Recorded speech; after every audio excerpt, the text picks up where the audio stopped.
survivors of the Delta plane crash in Toronto are recounting the terrifying moments when their aircraft flipped upside down on the tarmac. The harrowing incident, which could have ended in tragedy, instead resulted in a miraculous survival story for all 80 passengers on board. Passengers recall the initial announcement instructing them to stay in their seats, leaving them hanging upside down for nearly a minute before they were given the signal to get down. Panic quickly set in as they struggled to free themselves.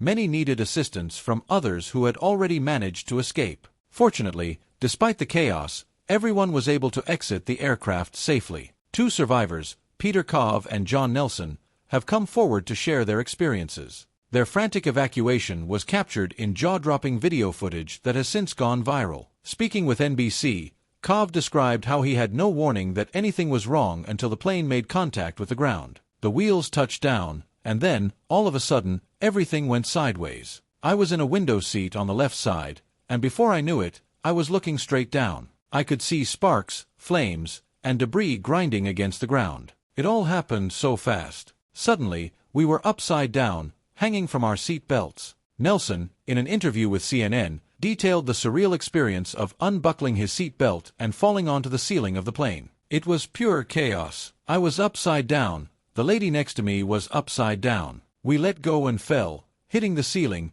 It was such an unreal feeling. Then everyone started shouting, "Get out! Get out!" We could smell jet fuel filling the cabin. Even now, I still smell like jet fuel. We managed to crawl out through the back of the aircraft, and thankfully, the firefighters and EMTs were already there when we got out. It's been an emotional roller coaster, something you hope to never experience again. But we are grateful to be alive. Despite the severity of the crash, miraculously, no lives were lost. However, at least 18 people sustained injuries, according to NBC News. The aircraft had been en route to Toronto from Minneapolis when the crash occurred upon landing at around 2:15 p.m. Authorities, including Toronto Fire and local law enforcement, addressed the media shortly after, stating that weather conditions did not appear to be a factor. This is an active investigation, and it's still very early. It's important not to speculate. What we can confirm is that the runway was dry, and there were no crosswind conditions at the time of landing, officials stated. As investigations continue, the passengers and crew are left to process the trauma of what could have been a devastating disaster. If you found this video informative,